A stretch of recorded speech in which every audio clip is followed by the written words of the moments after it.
नमस्कार साथियों, स्वागत है आपका हमारे इस YouTube चैनल पे जिसका नाम है तेरा मेरा साइंस। मैं रहमान आज आपके लिए लेके आया हूँ कक्षा 10 का अध्याय प्रथम का भाग 7। जो राजस्थान बोर्ड के विद्यार्थी हैं उन विद्यार्थियों के लिए अच्छे नंबर लाना एक चुनौती होता है, क्योंकि राजस्थान बोर्ड की जो कॉपियों की जाँच होती है वो अत्यधिक सख्त होती है, जिससे बच्चों के मार्क्स हैं वो नहीं बन पाते हैं। लेकिन अगर जो बच्चे मेहनत करते हैं और जो मार्क्स अच्छे लाना चाहते हैं तो उनके लिए लेके आए हैं हमारा एक नया टॉपिक जिसका नाम है रक्तचाप। तो इस रक्तचाप को जानने से पहले मैं कुछ आपको बता दूं कि सबसे पहले तो देखो हमारे शरीर के अंदर रक्तचाप से संबंधित कुछ परिभाषाएं हैं, वो बता दूं आपको। एक तो देखो हमारे शरीर के अंदर वाहिनियाँ यानी रक्त को लाने और ले जाने के लिए क्या होती हैं, एक पाइप लाइक यानी कि एक ट्यूब की तरह है नलियाँ होती है, जिसको हम क्या बोलते हैं, वाहिनियाँ बोलते हैं। ये 3 प्रकार की हो सकती है। एक जिसका नाम है धमनियाँ, ध्यान रखना धमनियाँ। एक जिसका नाम है शिराएं और एक जिसका नाम है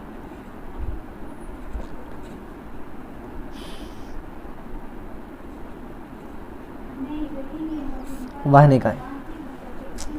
तो हम बात करते हैं किसकी, धमनियों की, क्योंकि हमारा जो रक्तचाप वाला जो टॉपिक है वो धमनियों से ही संबंधित है। अब धमनियाँ होती क्या है पहले वो देखते हैं। तो हमारे शरीर के अंदर जो एक हृदय होता है, हृदय जो शरीर से क्या करता है, रक्त को पंप करता है। ध्यान रखना हृदय जो है वो कभी भी रक्त को साफ नहीं करता है। तो हृदय से रक्त को शरीर के समस्त भागों तक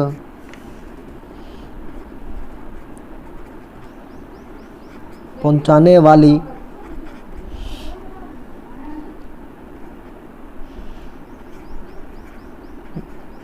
नलिका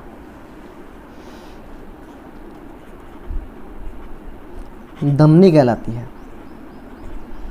तो बात आई समझ में कि जो हमारा हृदय है, हृदय से रक्त को ले जाएगी और शरीर के समस्त भागों तक पहुंचाएगी, उसे हम क्या कहते हैं, धमनी कहते हैं। तो ये बात तो होगी। अब क्या करते हैं उसकी बात को समझते हैं। तो देखते हैं हम यहाँ पे, देखो ये हमारा एक हृदय है। वैसे ऐसा होता नहीं है लेकिन ये समझाने के लिए, ये हृदय है। ये एक काम करता है किसकी तरह, एक पंप की तरह, और इसके आगे लगी हुई है एक पाइप ऐसे। ओके, अब लगी हुई पाइप। अब जब ये हृदय पंप करेगा तो क्या होगा, तो इस पाइप के अंदर रक्त बहने लग जाएगा। तो ये मैं लाल कलर से दिखा रहा हूँ आपको रक्त, तो ये रक्त बहने लग गया। अब ये जो बहने वाला रक्त है वो क्या करता है, वो इसकी दीवार यानी धमनी की जो दीवार होती है उस पर बाहर की ओर एक दबाव डालता है। इसी दबाव को हम क्या बोलते हैं, रक्तचाप कहते हैं। दोबारा देखो, जब हृदय पंप करता है तो वो रक्त कहाँ जाता है, धमनी में जाता है। तो वो रक्त जो है वो धमनी की दीवार पर बाहर की ओर, क्योंकि देखो अंदर जब जा रहा है तो बाहर की ओर जो दबाव डालेगा उस दबाव को ही हम क्या बोलते हैं, रक्तचाप बोलते हैं। अब इसको हम वैसे भी समझ सकते हैं। तो घरों के अंदर आपने देखा होगा कि जब नल होता है, नल से पानी जब आता है, पानी को हम क्या लगाते हैं, मोटर लगाकर खींचते हैं। अब मोटर चलाने के बाद में, पहले आपने मोटर नहीं चलाई, उस समय जो आपकी घर के अंदर पाइप थी उस पाइप के अंदर का प्रेशर चेक करो। लेकिन जब आप मोटर चलाओगे तो इस पाइप के अंदर क्या होगा, दबाव है यानी कि जो प्रेशर है पानी का वो बढ़ जाएगा। जब दबाव बढ़ जाएगा तो आपको पता है कि वो दबाव जो है वो अंदर से बाहर की ओर डाला गया है। इसी तरह से यही दबाव जो है जो अंदर से बाहर की ओर डाला गया है, इसको हम क्या बोलते हैं, यहाँ पे रक्तचाप बोलते हैं। अब ये रक्तचाप की बात करते हैं। देखो जब ये हृदय है, हृदय में क्या होता है, दो प्रकार की क्रिया होती है। एक तो इसमें होता है संकुचन, एक होता है स्थिलन। स्थिलन, संकुचन का मीन है कि जब ये क्या होगा, संकुचित होगा, यानी कि ये जब ये ऐसे पिचकेगा। स्थिलन का मीन होगा जब ये सामान्य अवस्था में आएगा। तो देखो हृदय है, अगर हम बात करते हैं दोबारा इसकी, तो देखो कि सबसे पहले क्या था कि ये एक हृदय ने यानी पंप ने इस नली के अंदर रक्त का प्रवाह प्रारंभ किया। तो अब ये रक्त इसके अंदर जाने लग गया। जब इसमें जा रहा था यानी रक्त पे दबाव डाला गया, तो उस समय इसमें क्या हुआ, संकुचन हुआ। जब ये संकुचन होगा तो रक्त इसमें प्रवाह करेगा।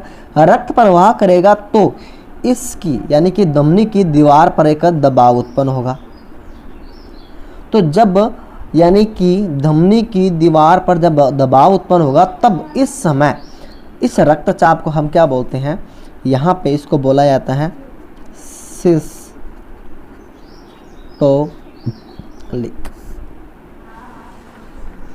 यानी कि हृदय के संकुचन करने पर, सिस्टोलिक की परिभाषा बताता हूँ कि जब हृदय संकुचित होता है तो धमनी में रक्त का प्रवाह बढ़ जाता है। इस अवस्था में धमनी पर जो दबाव उत्पन्न होता है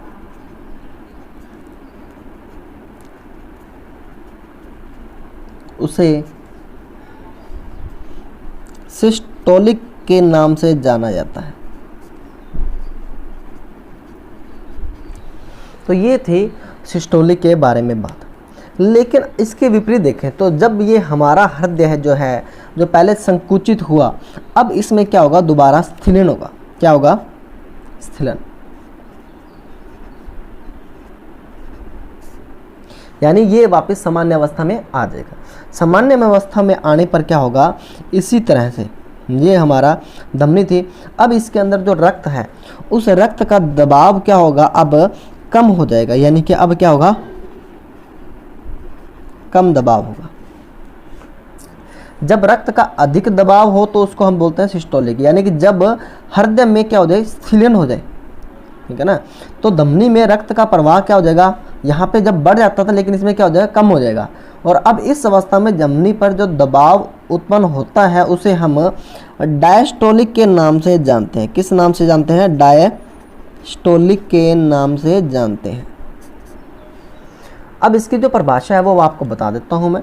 सेम यही परिभाषा है लेकिन बस इसका विपरीत है कि इसमें जब हृदय है उसमें संकुचन होगा तब ये प्रभाव काम करेगा। इसमें जब हृदय में स्थिलन होगा यानी कि जब वो ऐसे पिचक कर वापस सामान्य हो जाएगा तो उस अवस्था में ये होगा।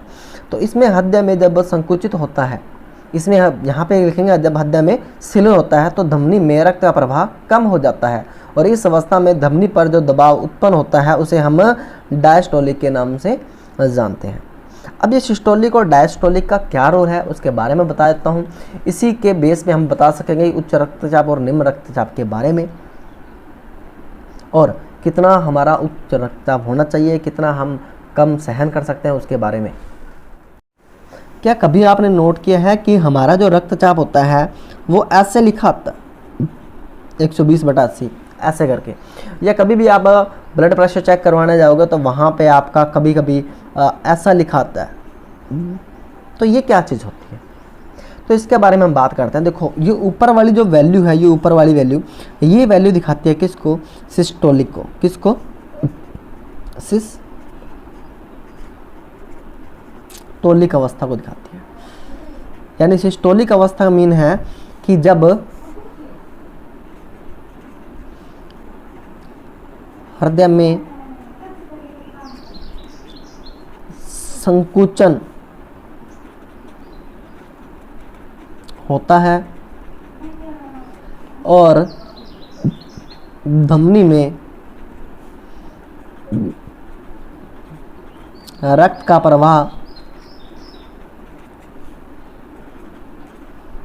बढ़ जाता है। ये अवस्था क्या कहलाती है? सिस्टोलिक अवस्था कहलाती है। तो ऊपर वाला है वो सिस्टोलिक को दिखाता है, ठीक है। जबकि जो नीचे वाली वैल्यू है, ये वैल्यू आपकी दर्शाती है किसको? ये दिखाती है डायस्टोलिक को। डायस्टोलिक कब होता है? जब हमारे हृदय में स्खलन होता है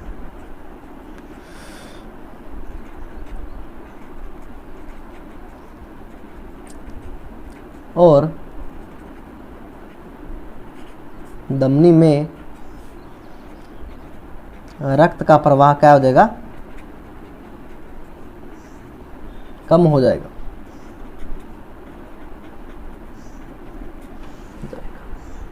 तो उस अवस्था में क्या कहते हैं? उसको हम बोलते हैं डायस्टोलिक, यानी नीचे वाली वैल्यू है वो डायस्टोलिक को दर्शाती है।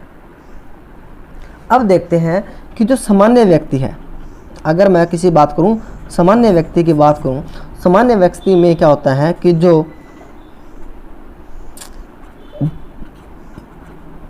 डायस्टोलिक और सिस्टोलिक है वो कितना होना चाहिए? वो 120/80 होना चाहिए। ये है सामान्य व्यक्ति की बात। कि सामान्य व्यक्ति में अगर डायस्टोलिक और सिस्टोलिक का जो अनुपात है वो इतना है तो वो क्या है? एक सामान्य व्यक्ति है। लेकिन क्या होता है कि हर बार 120 नहीं आता, तो ये जो वैल्यू है वो वेरी करती है। ध्यान रखना कहाँ तक, मतलब ये बदलती रहती है कहाँ तक कि जब उसके अंदर जो रीडिंग है वो हमारी 90 से 120 आ रही है, यानी कि डायस्टोलिक की बात कर, सॉरी सिस्टोलिक की बात कर रहे हैं। सिस्टोलिक में जब वो 90 से 120 आ रही है तो हम सामान्य में आ रहे हैं। लेकिन यही डायस्टोलिक की वैल्यू है वो अगर 60 से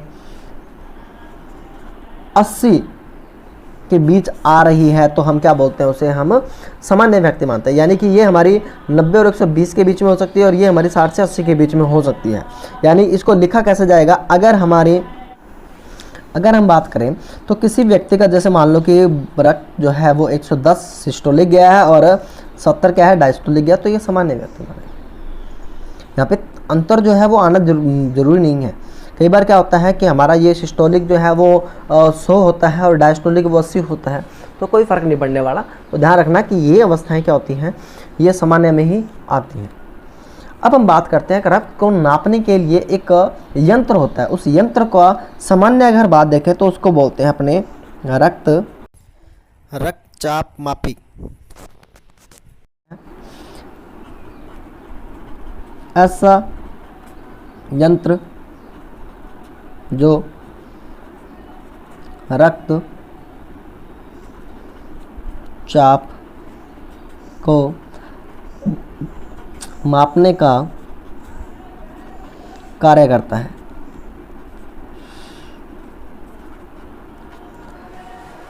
अच्छा, आपको बताया है इस रक्तचापी का पेपर के अंदर रक्तचापी नाम से क्वेश्चन नहीं आता, इसके जगह पे आपका नाम आता है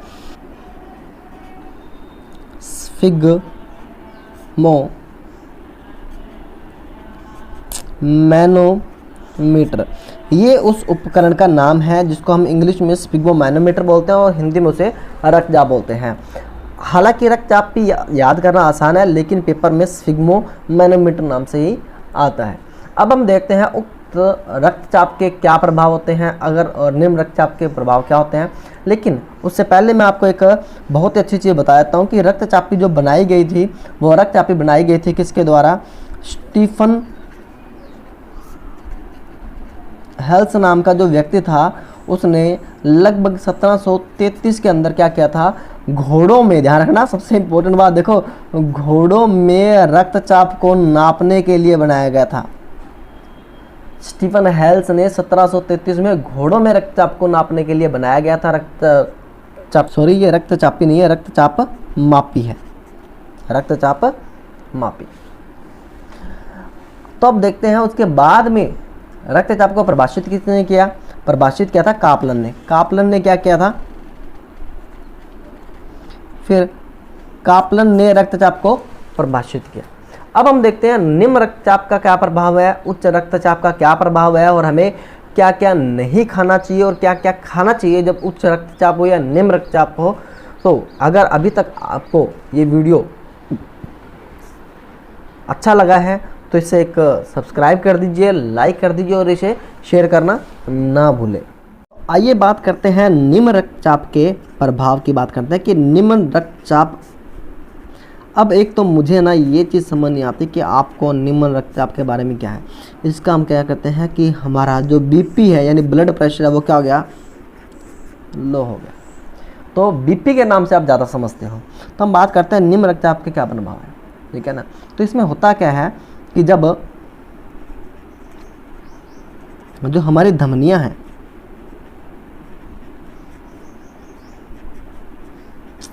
रक्त का प्रवाह क्या हो जाए? कम हो जाए।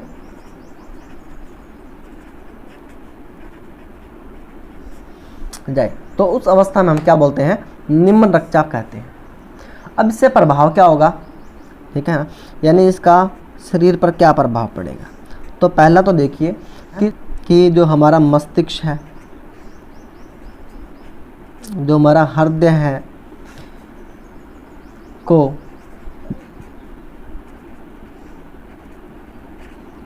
ऑक्सीजन एवं पौष्टिक पदार्थ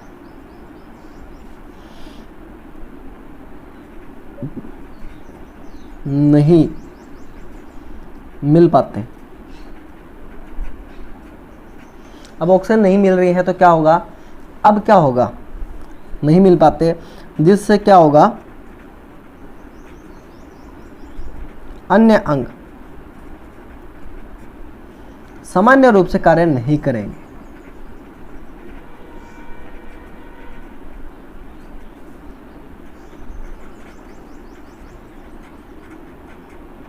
या वो क्या हो जाएंगे? क्षतिग्रस्त हो जाएंगे। जैसे आपने सुना होगा, लकवा सुना होगा। लकवा में भी क्या होता है कि रक्त का प्रवाह वो कम हो जाता है, लेकिन वो एक अन्य अवस्था है, ठीक है। तो ये निम्न रक्त के प्रभाव है। अब निम्न रक्त तो हो जाए तो क्या होगा कि हमें उस अवस्था में क्या लेना चाहिए? हमें उस अवस्था में नमक खाना चाहिए, जिससे हमारा रक्तचाप है वो थोड़ा बढ़ जाए। अब हम देखते हैं उच्च रक्तचाप में क्या प्रभाव होता है, ध्यान रखना।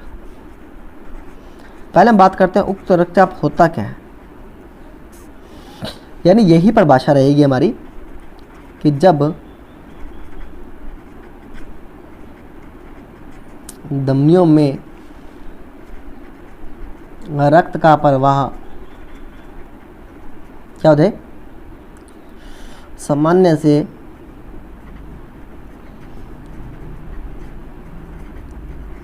अधिक हो जाए। अब इसके भी कुछ ना कुछ प्रभाव होंगे, तो इसके हम प्रभाव देखते हैं। इसके प्रभाव क्या होंगे, ठीक है ना। इससे क्या होगा? एक तो चिंता, घबराहट, क्रोध,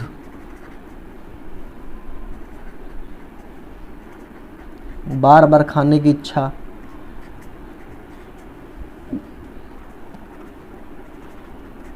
ये प्रभाव पड़ता। अब हम क्या कर सकते हैं? इसको दूर कैसे करें, यानी इसका इलाज क्या है।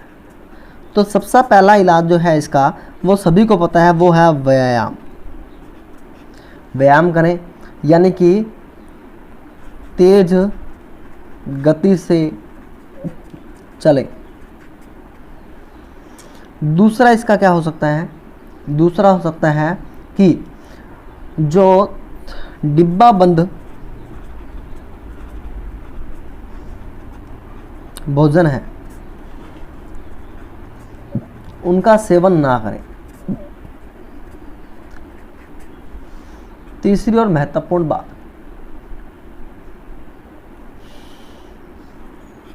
घी युक्त पदार्थ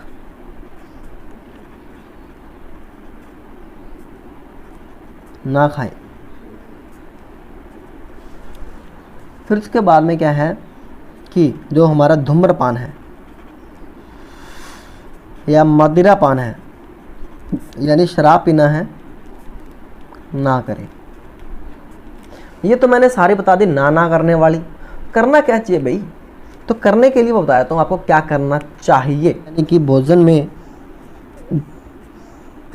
कैल्शियम एंड मैग्नीशियम की मात्रा जो है सामान्य रखें।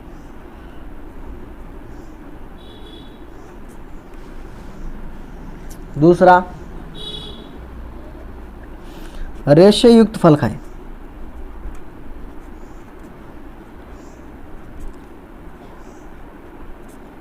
जैसे केले हो गए, सेब हो गए, ऐसी चीज़ें खाएं।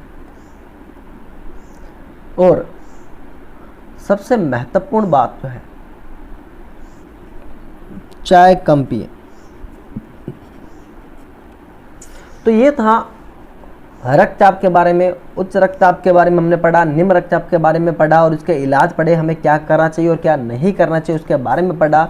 उम्मीद करता हूँ कि आपको ये वीडियो पसंद आया होगा। अगर आपको ये वीडियो पसंद आया है तो इसे लाइक करना, शेयर करना और नीचे कमेंट बॉक्स में लिखना ना भूलें। और कमेंट बॉक्स में अगर आपको वीडियो में कुछ कमी लगती है तो वो भी सजेशन के रूप में आप लिख सकते हैं, जिससे आने वाले समय में हम उस कमी को दूर कर लें और आपके लिए और बेहतर बना सकें।